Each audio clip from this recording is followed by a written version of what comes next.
مسلمان ہیں، قرآن کی آیات کو ماننے کے لیے تیار نہیں، نبی کی احادیث کو ماننے کے لیے تیار نہیں، جس ڈھرے پر چل رہے ہیں، جس رویے پر زندگی گزر رہی ہے اسی پہ ہماری گزر جانی ہے، جس ڈھرے پر ہمارے باپ، ہمارے دادا، ہمارے نانا، ہمارے پرنانا مرے ہیں اسی ڈھرے پر ہم بھی مر جائیں گے۔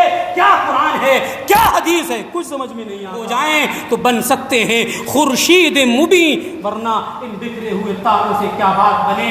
ایک ہو جائیں گے تو سورج کی طرح چمکیں گے، اگر بکھر جائیں گے تو تاروں کی طرح الگ الگ ٹمٹمائیں گے، پھر بھی روشنی پیدا نہیں ہوگی۔ آپ سمجھتے ہیں سورج جب نکلتا ہے پوری دنیا کے اندر، پوری سنسار کے اندر کتنی تیز لائٹ، کتنی تیز تپش پیدا کر دیتا ہے اور ایک روشنی پیدا کر دیتا ہے، دن چمکنے لگتا ہے، لیکن وہی تارے الگ الگ ٹمٹماتے ہیں، روشنی نہیں پیدا ہوتی ہے۔ پتہ چل رہا ہے اتحاد میں قوت ہے، یونٹی میں قوت ہے۔ دنیا کے اندر ہم بہت سارے لوگوں کی بات مانتے ہیں، بہت سارے لوگوں کی اتباع کرتے ہیں، بہت سارے لوگوں کی اطاعت کرتے ہیں۔ جیسے چھوٹے اپنے بڑوں کی بات مانتے ہیں، ان کی اتباع کرتے ہیں، شاگرد اپنے استاذ کی بات مانتا ہے، اس کی اتباع کرتا ہے، بیوی اپنے شوہر کی اتباع، اپنے شوہر کی اطاعت کرتی ہے، اس کی بات مانتی ہے۔ اور اسی طریقے سے رعایا ہے تو وہ اپنے حاکم کی بات مانتی ہے، وقت کا جو بادشاہ ہے، وقت کا جو امام ہے، اس کی بات مانتی ہے۔ دراصل دنیا کے اندر بہت طریقے کی اطاعت ہے، بہت قسم کی اتباع ہے، لیکن یہ دنیا کی جو اطاعتیں ہیں وہ لمیٹڈ ہیں، وہ کنڈیشنل ہیں، وہ مشروط ہیں، محدود ہیں۔ یعنی ہم دنیا کے اندر کسی کی اتباع اس وقت تک کر سکتے ہیں جب تک وہ ہمیں بھلائی کی بات بتا رہا ہے، کسی کی بات ہم اس وقت تک مان سکتے ہیں جب تک اس کا تعلق شریعت کی مخالفت سے نہ ہو، اور اگر شریعت کی مخالفت سے اس کا تعلق ہوگا تو ہم دنیا کے کسی بھی شخص کی بات نہیں مان سکتے۔ دیکھیے، ماں باپ کی اطاعت ہم کرتے ہیں، کیوں کرتے ہیں؟ کیونکہ اللہ رب العالمین نے ہمیں ماں باپ کی اطاعت کرنے کا حکم دیا ہے، اور ایک معیار متعین کیا ہے کہ تمہیں اپنے ماں باپ کی اتباع کرنا ہی کرنا ہے، تمہیں اپنے ماں باپ کی اطاعت کرنا ہی کرنا ہے، بات ماننا ہی ماننا ہے۔ لیکن بات جب آ جائے مخالفت کی، جب بات آ جائے شریعت سے ٹکراؤ کی، تب ماں باپ کی نہیں ماننا۔ اللہ رب العالمین نے ماں باپ کی اطاعت کا، ماں باپ کی اتباع کا معیار متعین کیا، فرمایا وَقَضَىٰ رَبُّكَ أَلَّا تَعْبُدُوا إِلَّا إِيَّاهُ وَبِالْوَالِدَيْنِ إِحْسَانًا۔ او میرے بندو، میں نے تو یہ فیصلہ کر دیا ہے، میں نے تو یہ ججمنٹ دے دیا ہے، میں نے یہ فیصلہ سنا دیا ہے کہ تم میرے علاوہ کسی کی عبادت نہ کرو گے، میرے علاوہ کسی کے سامنے جھولی نہیں پھیلاؤ گے، میرے علاوہ کسی کے سامنے اپنی جبینی نیاز کو نہیں کم کرو گے۔ اللہ تعبدوا الا ایاہ، تم تو صرف اور صرف اسی کی عبادت کر سکتے ہو، صرف اور صرف اسی سے مانگ سکتے ہو، صرف اور صرف اپنی حاجت اسی کے سامنے رکھ سکتے ہو۔ آگے فرمایا وبالوالدین احسانا، تمہیں اپنے ماں باپ کی اتباع کرنا ہے، ماں باپ کی بات ماننا ہے، ماں باپ کے ساتھ اچھا برتاؤ کرنا ہے، حسن سلوک کرنا ہے۔ آگے فرمایا اما یبلغن عندک الکبر احدہما او کلاہما، تمہارے والدین میں سے کوئی ایک یا دونوں بڑھاپے کی عمر کو پہنچ جائیں، بڑھاپے کی دہلیز پر پہنچ جائیں، بڑھاپے کے اسٹیج پر پہنچ جائیں، فلا تقل لہما، تو تمہیں اپنے والدین کو اف تک نہیں کہنا، تمہیں اپنے ماں باپ کو ستانا بھی نہیں ہے، ولا تنہرہما، انہیں ڈانٹنا بھی نہیں ہے۔ کس طریقے سے بات کرنا ہے، کس لہجے میں گفتگو کرنا ہے، کس انداز میں ان کے ساتھ پیش آنا۔ فرمایا وَقُلْ لَهُمَا قَوْلًا كَرِيمًا، تمہیں تمہیں اپنے ماں باپ سے جب بات کرنے کی ضرورت پڑے، اپنے بوڑھے ماں باپ سے بات کرنے کی حاجت پیش آ جائے تو تمہیں بہت اچھے انداز میں، بہت نرم انداز میں، بڑے شگفتہ انداز میں، بڑے میٹھے انداز میں بات کرنا ہے۔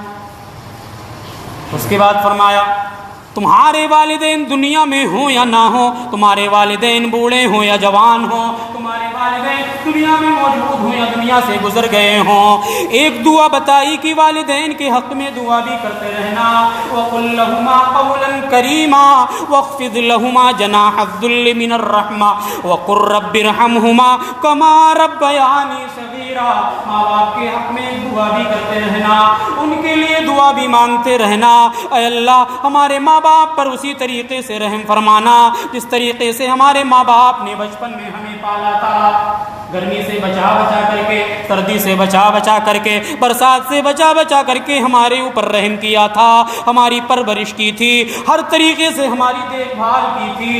اے اللہ اسی طریقے سے تو ہمارے ماں باپ پر بھی رحم فرما دینا۔ ماں باپ کے ساتھ حسن سلوک کرنے کا کتنا اعلیٰ معیار اللہ رب العالمین نے مقرر کیا۔ اطاعت کرنا ہے، حسن سلوک کرنا ہے، نرمی کے بازو ماں باپ کے سامنے جھکا دینا ہے، لیکن جب بات آئی مخالفت کی، ماں باپ اگر شریعت کی خلاف ورزی کر رہے ہیں، شریعت کے خلاف کسی چیز کا حکم دے رہے ہیں تو ماں باپ کی بھی نہیں ماننا۔ اللہ رب العالمین نے قرآن مجید کے اندر فرمایا وَإِن جَاهَدَاكَ عَلَىٰ أَن تُشْرِكَ بِي مَا لَيْسَ لَكَ بِهِ عِلْمٌ فَلَا تُطِعْهُمَا۔ اے میرے بندو، اگر تمہارے والدین تمہیں کسی ایسی چیز پر مجبور کریں، میرے ساتھ کسی کو شریک کرنے پر مجبور کریں جس کا تمہیں علم نہیں ہے، جس کی تمہیں جانکاری نہیں ہے، تمہارے ماں باپ اگر مشرک ہیں، تمہارے ماں باپ اگر کافر ہیں، تمہیں کفر کرنے پر ابھاریں، تمہیں شرک کرنے پر ابھاریں، تمہیں غلط کام کرنے پر ابھاریں، فرمایا فلا تطعهما، تمہیں ماں باپ کی بھی نہیں ماننا ہے، ماں باپ کی بھی اطاعت نہیں کرنا ہے۔ جہاں اللہ نے اتنا بڑا معیار متعین کیا، دوسری طرف اللہ خود فرما رہا ہے کہ اگر بات مخالفت کیا جائے، بات اگر شریعت کی خلاف ورزی کیا جائے، بات اگر گناہ کیا جائے، بات اگر معصیت کیا جائے تو تمہیں اپنے ماں باپ کی بھی نہیں ماننا ہے۔ پتہ چلا کہ جب تک ماں باپ شریعت کی خلاف ورزی نہیں کر رہے ہیں، شریعت کی مخالفت نہیں کر رہے ہیں، تب تک ماں باپ کی اتباع کرنا ہے، اور اگر مخالفت کر رہے ہیں تو ماں باپ کی بھی نہیں ماننا۔ دوسری مثال، ایک بیوی کے لیے شوہر سر کا تاج ہوتا ہے۔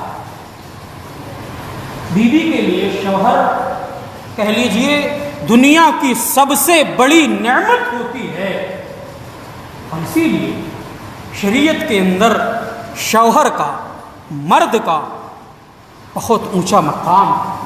جناب محمد رسول اللہ صلی اللہ علیہ وسلم نے ایک حدیث کے اندر فرمایا لو کنت آمرا احدا ان یسجد لاحد، سنو شوہر کا مقام تو سنو، اللہ کے نبی فرما رہے ہیں کہ اگر میں دنیا کے اندر اللہ کے علاوہ کسی کے سامنے سجدہ کرنے کا حکم دیتا، اگر میں کسی کو، کسی آدمی کے لیے، کسی انسان کے لیے سجدہ کرنے کا حکم دیتا تو میں بیویوں کو حکم دے دیتا کہ وہ اپنے شوہر کے لیے سجدہ کریں، اپنے شوہر کے سامنے پیشانی کو جھکا دیں۔ شوہر کا اتنا اونچا مقام بتایا گیا۔ اگر حکم دیتا کسی کو سجدہ کرنے کا تو بیویوں کو یہ حکم دیتا کہ وہ اپنے شوہروں کو سجدہ، اتنا اونچا مقام شوہروں کو دیتا۔ لیکن دوسری طرف ایک چیز اور بیان فرمائی کہ اگر کسی بیوی کا شوہر نالائق ہے، بدتمیز ہے، مشرک ہے، کافر ہے، اور عورت اس معیار کی ہے کہ اس کا عقیدہ مضبوط ہے، اس کا ایمان مضبوط ہے، تو اسے شریعت نے یہ اتھارٹی دی ہے کہ وہ اپنے شوہر کی بھی نافرمانی کر سکے۔ اللہ کے نبی صلی اللہ علیہ وسلم نے فرمایا لا طاعت لمخلوق فی معصیت الخالق۔ اے میری امت کے لوگوں سنو، اللہ کی معصیت میں تم مخلوق کی اطاعت نہیں کر سکتے، مخلوق کی اتباع نہیں کر سکتے، لوگوں کی بات نہیں مان سکتے کسی ایسے معاملے میں جس میں اللہ کی نافرمانی ہو رہی ہو، جس میں اللہ ناراض ہو رہا ہو، تم ایسے میں کسی انسان کی بات نہیں مان سکتے۔ مثال کے طور پر ہمارے گھر میں کوئی مہمان آیا ہے، بہت اعلیٰ کوالٹی کا مہمان آیا ہوا ہے، کہہ لیجئے کہ ہماری لڑکی کے گھر سے یا لڑکے کے سسرال والے یا لڑکی کے مائکے والے کوئی ہمارے گھر پر موجود ہیں، نماز کا وقت ہو رہا ہے، ایک طرف ہمیں مہمانوں کا بھی خیال رکھنا ہے، مہمانوں کی ضیافت بھی کرنا ہے، مہمانوں کا ہر طریقے سے انتظام بھی کرنا ہے، کھانے پینے کا، بیٹھنے اٹھنے کا، سونے جاگنے کا، ہر طریقے کا انتظام بھی کرنا ہے۔ لیکن وہ لوگوں سنو، اگر اس مہمان کے آنے کی وجہ سے تمہاری نماز چھوٹ رہی ہے، اس مہمان کی ضیافت کرنے کی وجہ سے تمہاری نماز قضا ہو رہی ہے، اس مہمان کے تمہارے گھر میں انٹری کرنے سے تمہاری عبادت میں خلل پیدا ہو رہا ہے، تو سنو، وہ مہمان کا آنا تمہارے لیے بابرکت نہیں ہے، ایسے مہمانوں کی تمہیں ضیافت بھی کرنا نہیں ہے۔ تمہیں لگ رہا ہے کہ اگر میں نماز پڑھنے کے لیے چلا جاؤں گا تو میرا مہمان ناراض ہو سکتا ہے، میرے مہمان ناراض ہو کر کے بھاگ سکتے ہیں۔ سنو، اگر یہ انسان دنیا کا ناراض ہو جائے تو ہو جانے دو، لیکن اللہ ناراض نہ ہونے پائے۔ مہمان ناراض ہو رہا ہے تو ہو جانے دو، بھاگ رہا ہے تو بھاگ جانے دو، رشتہ داریاں توڑ رہا ہے تو توڑ لینے دو، لیکن اللہ ہمارا ناراض نہ ہونے پائے۔ مخلوق کو راضی کرنے کے لیے ہم اللہ کو ناراض نہیں کر سکتے۔ فرمایا نبی اکرم نے، لا طاعت لمخلوق فی معصیت الخالق، کسی انسان کی تمہیں اطاعت نہیں کرنا جب اللہ کی نافرمانی ہو رہی ہو۔ تو بیویوں کے لیے بتایا گیا کہ شوہر کا اتنا اونچا مقام ہے، ان کی اطاعت اگر کریں تو جنت میں آسانی سے جا سکتی ہیں۔ لیکن دوسری طرف کیا کہا کہ اگر تمہارا شوہر غلط کام کی طرف تمہیں آمادہ کر رہا ہے، غلط چیز کرنے پر مجبور کر رہا ہے، تو تمہیں شوہر کی اتباع نہیں کرنا۔ رعایا کو حاکم کی اتباع کب تک کرنا؟ جب تک وہ برائی کا حکم نہیں دے رہا ہے۔ برائی کا اگر حکم دے رہا ہے تو وقت کے بادشاہ کی بات کو بھی جوتے کی نوک پر رکھ کر کے ٹھکرا دیا جائے۔ بادشاہ ہے، وقت کا حاکم ہے، امام ہے، بات مانی جائے گی، لیکن اگر شریعت کی خلاف ورزی کی طرف بلا رہا ہے، گناہ کی طرف آمادہ کر رہا ہے، شرک کی طرف آمادہ کر رہا ہے، تو وقت کے حاکم کی بھی نہیں مانی جائے۔ حضرت ابو بکر صدیق رضی اللہ تعالیٰ عنہ کو جب وقت کا حاکم بنایا گیا، خلیفہ بنایا گیا، جب حضرت ابو بکر رضی اللہ تعالیٰ عنہ کو سلیکٹ کر لیا گیا، چن لیا گیا کہ آج سے تم خلیفہ ہو، نبی کے جانے کے بعد آج سے پوری امت کا امام تمہیں بنایا جا رہا ہے، پوری امت کا امام منتخب کیا جا رہا ہے۔ حضرت ابو بکر صدیق رضی اللہ تعالیٰ عنہ نے خطبہ دیا، خطبے میں ارشاد فرمایا، اے میرے صحابہ سنو، آج کے بعد سے مجھے امیر بنا دیا گیا ہے، حالانکہ میں تم میں سب سے بہتر نہیں ہوں، میں امیر بننے کے لائق نہیں ہوں۔ کتنی عاجزی تھی صحابہ کے دلوں میں، کتنی خاکساری تھی صحابہ کے دلوں میں۔ آج تو دیکھو عہدوں کے لیے لڑائیاں ہو رہی ہیں، ذرا ذرا سے منصب کے لیے بندوقیں نکل جاتی ہیں، ذرا ذرا سی کرسی کے لیے اختلاف ہو جاتا ہے۔ حضرت ابو بکر کو سنو، کہہ رہے ہیں، اے صحابہ، مجھے امیر تو بنا دیا گیا، لیکن میں تم میں سب سے بہتر نہیں ہوں، امیر بننے کے لائق نہیں ہوں۔ سنو، اگر مجھے امیر بنا دیا گیا تو ایک بات دھیان سے سنو، اگر میں تمہاری خلاف ورزی کروں، اگر میں شریعت کے خلاف تمہیں آمادہ کروں تو تم میری اتباع نہ کرنا، مجھے سیدھا کر دینا۔ اگر میں شریعت کی خلاف ورزی نہ کروں تو تم میری اتباع کرنا اور مجھے سیدھا کر دینا۔ حضرت ابو بکر کہہ رہے ہیں کہ مجھے امیر گرچہ بنا دیا گیا ہے، میری اطاعت تمہیں اسی وقت تک کرنا ہے جب تک میں تمہیں اللہ کے دین کی طرف بلاؤں، ٹھیک اور درست بات کی طرف دعوت دوں، تبھی تک تمہیں میری اتباع کرنا ہے، اور اگر میں راہ حق سے بھٹکنے لگوں تو تم مجھے سیدھا کر دینا، میری اتباع مت کرنا۔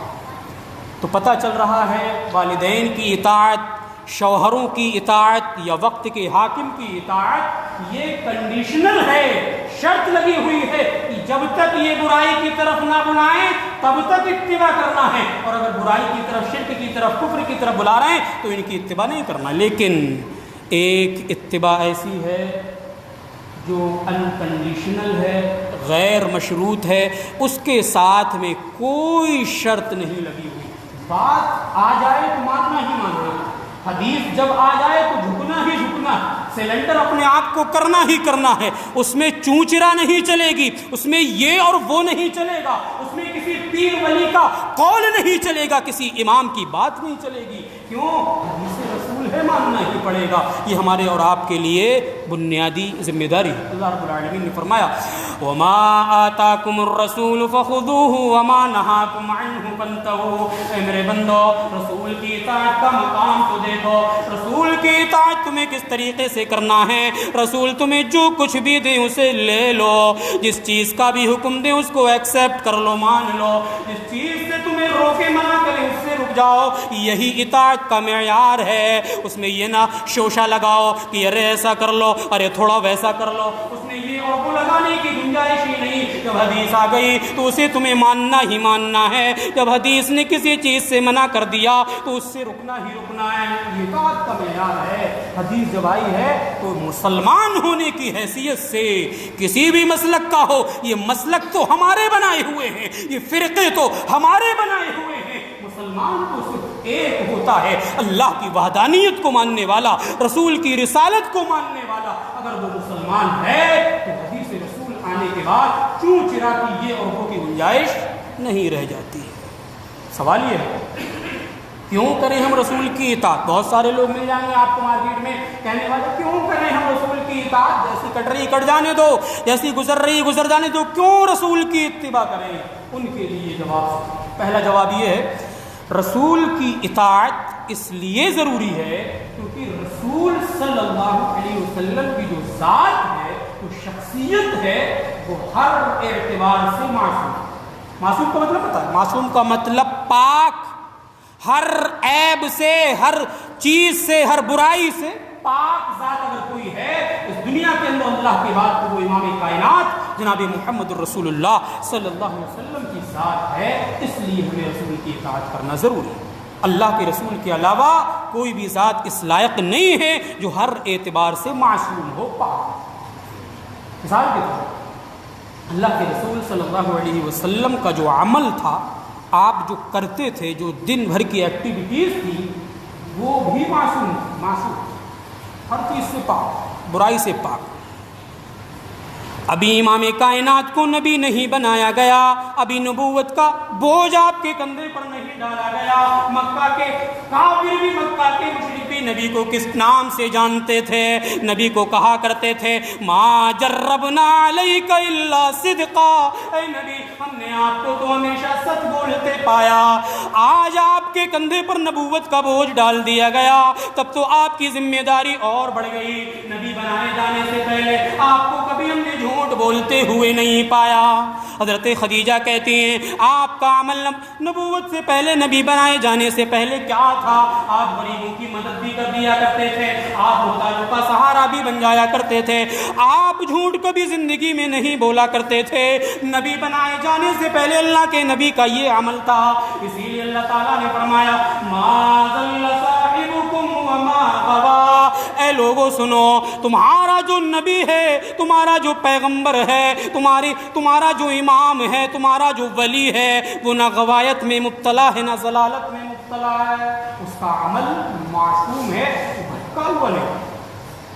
رسول اکرم صلی اللہ علیہ وسلم نبی بنائے جانے سے پہلے آپ کے اعمال کے بارے میں کفار, دشمنان اسلام, مشرکین مکہ جب اس طریقے کی بات کہتے ہوں تو آپ اندازہ لگا لیجیے کہ اعمال کس طریقے کے امام کائنات جناب محمد رسول اللہ صلی اللہ علیہ وسلم کے. آپ علم کے اعتبار سے بھی معصوم. علم جو ہوتا ہے جانکاری, نالج, وہ آپ کی معصوم تھی. نالج کہاں سے ملتی تھی؟ ڈائریکٹ اللہ رب العالمین کے یہاں سے جانکاری ملتی تھی. اسی لیے کہا کہ آپ کا علم بھی معصوم.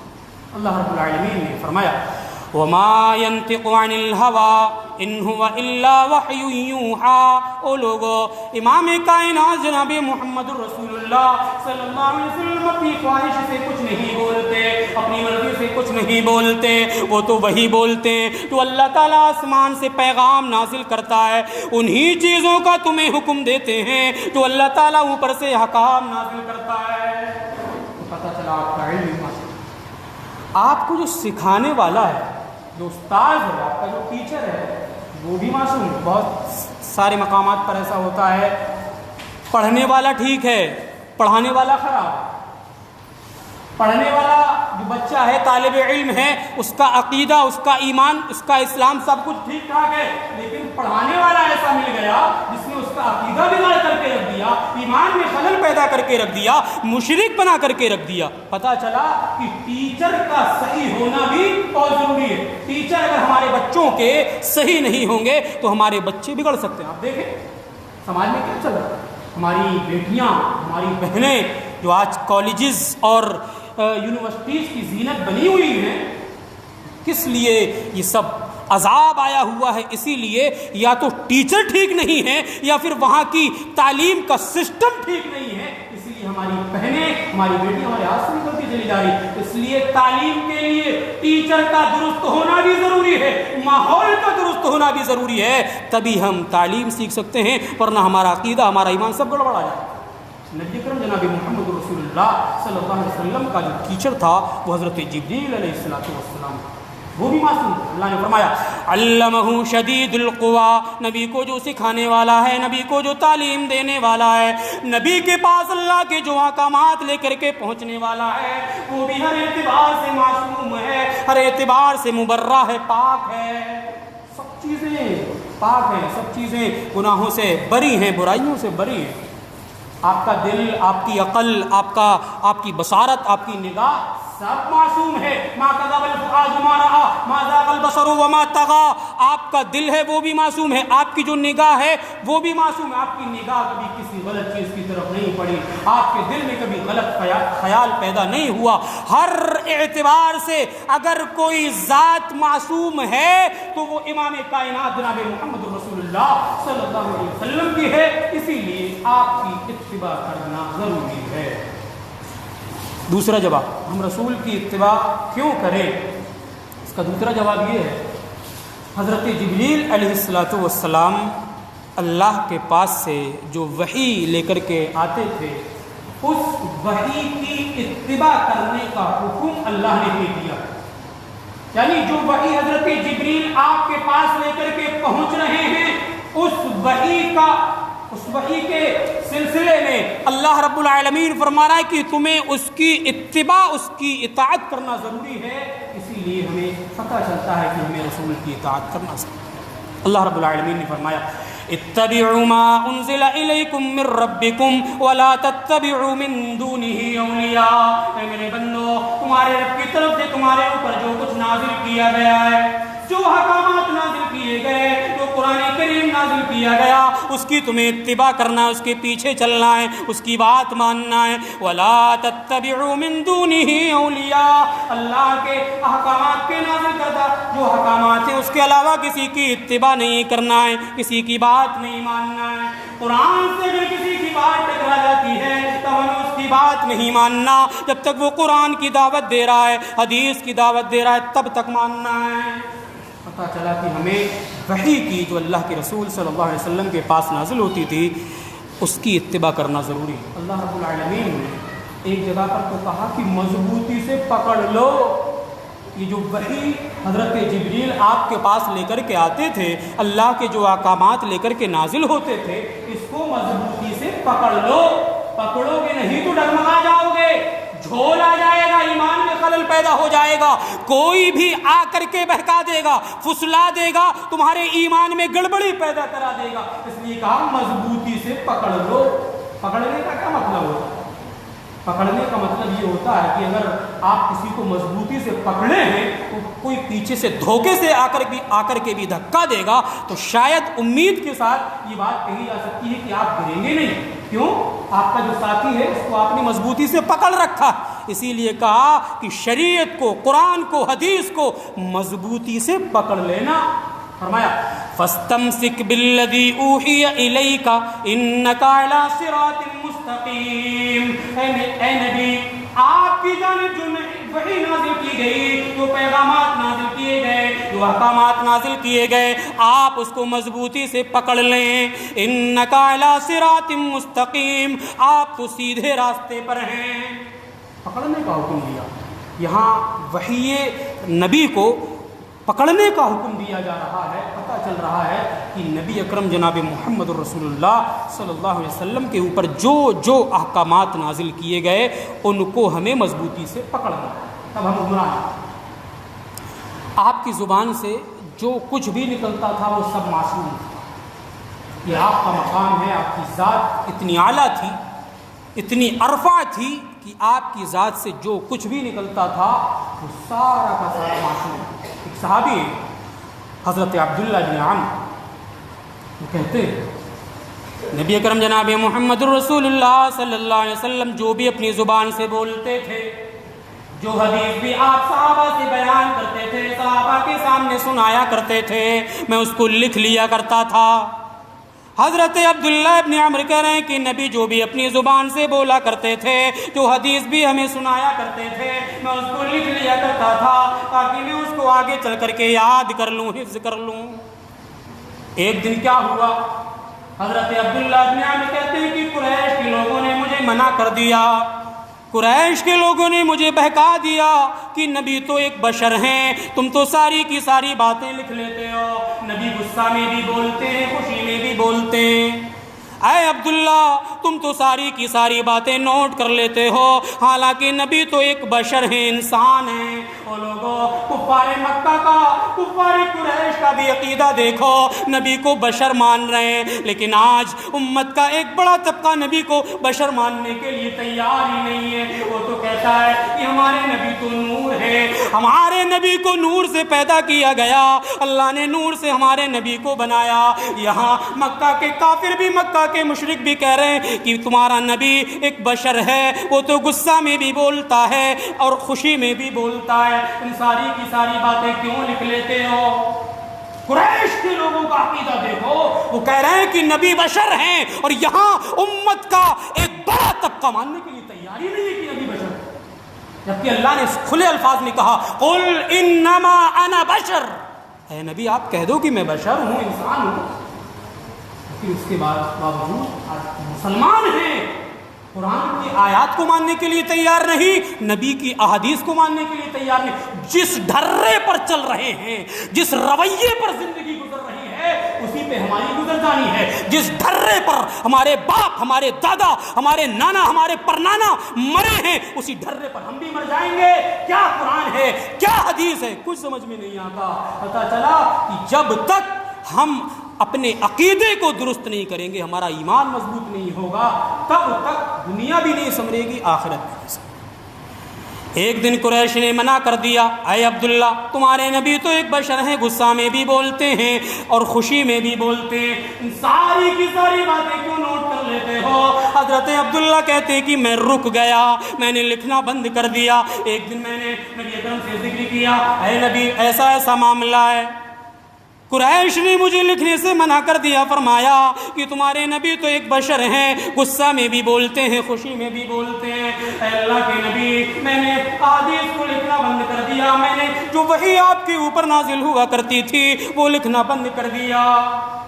نبی اکرم جناب محمد رسول اللہ صلی اللہ علیہ وسلم نے اپنے منہ کی طرف اشارہ کرتے ہوئے فرمایا فوالذی نفسی بیدی لا یخرج منہ الا حق۔ اے عبداللہ تم اگر لکھا کرتے تھے تو لکھنے سے باز نہ آؤ، لکھنے سے رک نہ جاؤ، اس ذات کی قسم جس کے ہاتھ میں میری جان ہے، اس منہ سے تو صرف اور صرف حق نکلتا ہے۔ غصہ میں ہوں تو کیا ہوا، خوشی میں ہوں تو کیا ہوا، ساری کی ساری باتیں اس زبان سے، اس منہ سے نکلنے والی حق پر مبنی ہوتی ہیں۔ آپ اپنی زبان سے جو کچھ بھی بولتے تھے وہ سب حق ہوتا تھا، معصوم، غصہ میں بولے یا خوشی میں۔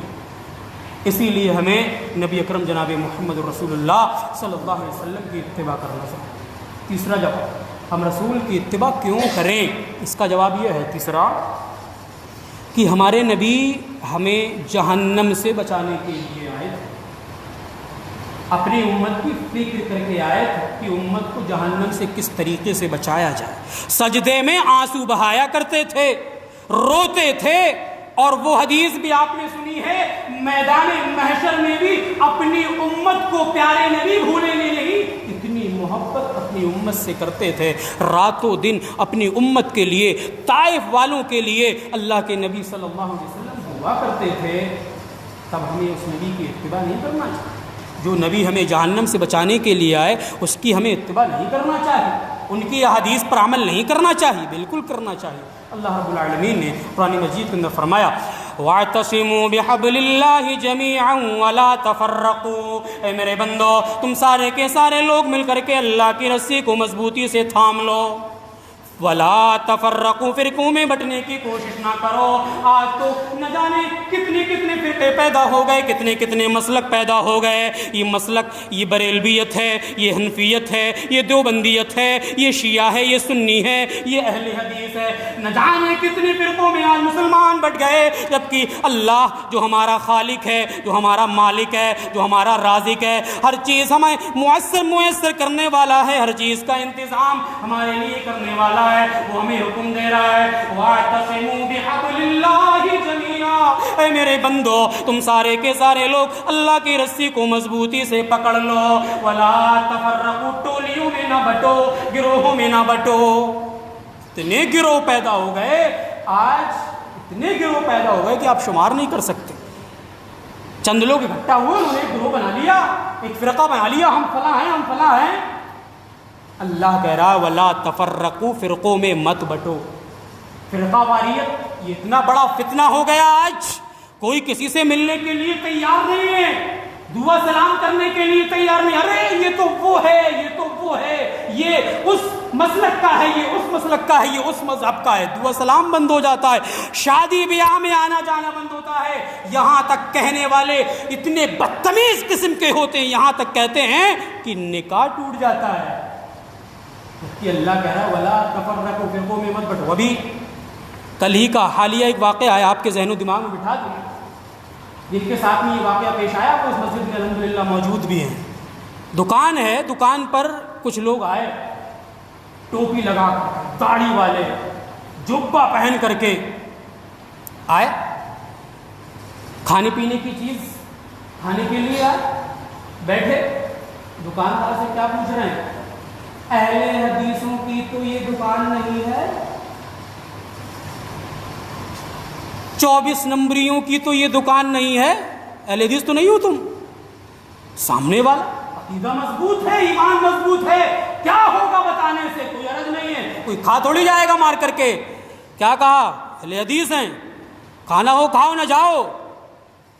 جب بتایا کہ ہم حدیث پر چلنے والے ہیں، قرآن پر چلنے والے ہیں، آپ اندازہ لگائیے کتنی دشمنی، کتنی عداوت، کتنا حسد، کتنا بغض ان کے دل و دماغ میں بھرا ہوا تھا۔ جیسے ہی سنا یہ فلاں ہیں، دکان سے کر کے بھاگ گئے، نہیں کھائیں گے۔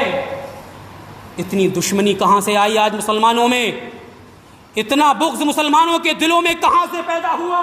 جبکہ اللہ کہہ رہا ولا تفرقوا، الگ الگ مت بٹو، ایک ہو جاؤ، ایک ہو جائیں تو بن سکتے ہیں خورشید مبین، ورنہ ان بکھرے ہوئے تاروں سے کیا بات بنے۔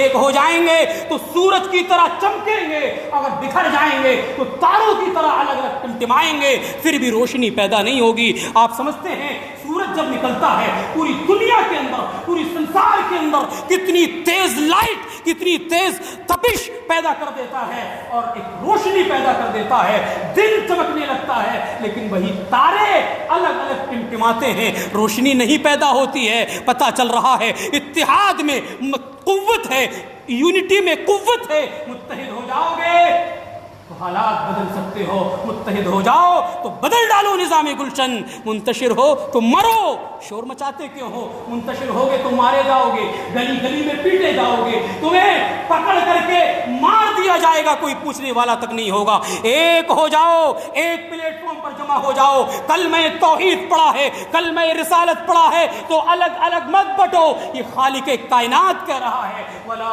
تفرقوا، فرقوں میں مت۔ اس کے بعد فرمایا وَاعْتَصِمُوا بِحَبْلِ اللَّهِ جَمِيعًا وَلَا تَفَرَّقُوا وَاذْكُرُوا نِعْمَةَ اللَّهِ عَلَيْكُمْ إِذْ كُنْتُمْ أَعْدَاءً فَأَلَّفَ بَيْنَ قُلُوبِكُمْ فَأَصْبَحْتُمْ بِنِعْمَتِهِ إِخْوَانًا۔ یاد کرو اس نعمت کو جب تم آپس میں ایک دوسرے کے دشمن تھے، ایک دوسرے کے خون کے پیاسے تھے، اللہ نے اپنے نبی کو بھیج کر کے تم نے محبت پیدا کر دی، الفت قائم کر دی، نبی کو تمہارے درمیان میں بھیجا، نبی نے تمہیں ملا دیا، الفت تمہارے دلوں میں پیدا کر دی، تمہارے دلوں کو جوڑ دیا۔ اور کیا فرمایا؟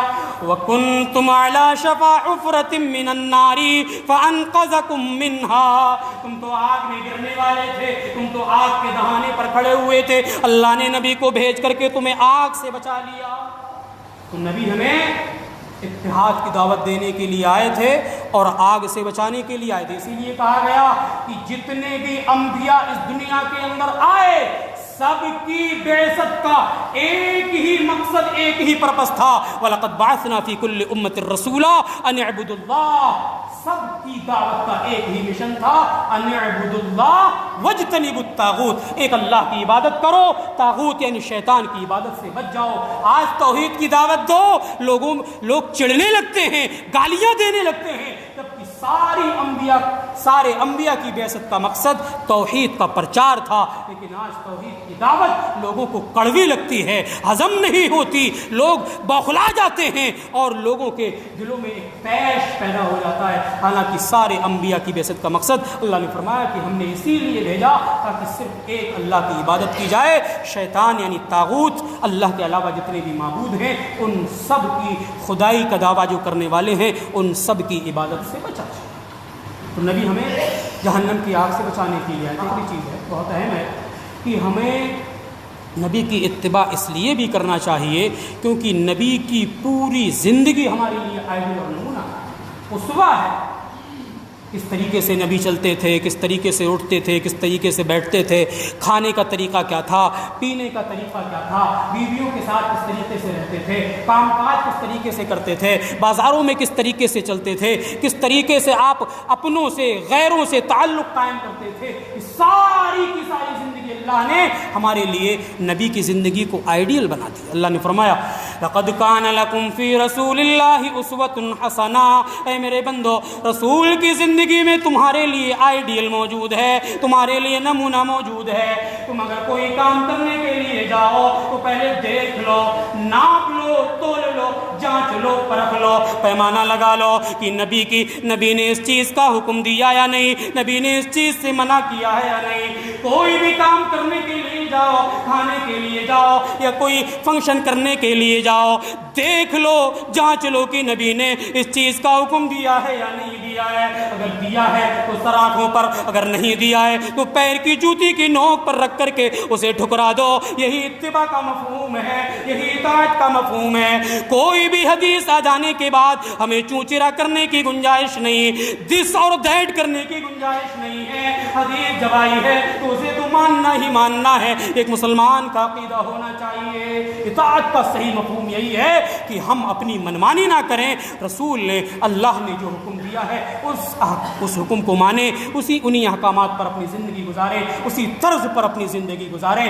تبھی دنیا اور آخرت میں بھلائی ملے گی۔ ورنہ اگر ہم بھٹک گئے، ہم فرقہ بازی کے شکار ہو گئے، عقیدہ بگڑ گیا، شرک میں مبتلا ہو گئے تو دنیا میں بھی خسارہ ہے اور آخرت میں تو خسارہ ہے ہی۔ اس لیے ضرورت ہے کہ ہم اپنے آپ کی ذمہ داری سمجھیں، ہم اپنی حیثیت کو سمجھیں کہ ہم ہیں کیا، کس لیے اللہ نے ہمیں بھیجا، تبھی بات بن پائے گی۔ اللہ سے دعا کرتے ہیں کہ رب العالمین ہمیں ہر عمل میں نبی کی زندگی کے اسوہ جو پہلو ہیں ان کو اپنانے کی توفیق عطا فرمائے۔ اے اللہ ہم ہر عمل میں نبی کو اسوہ اور آئیڈیل بنائیں۔ اے اللہ ہمارے ہر کام نبی کی سنت کے عین مطابق ہوں۔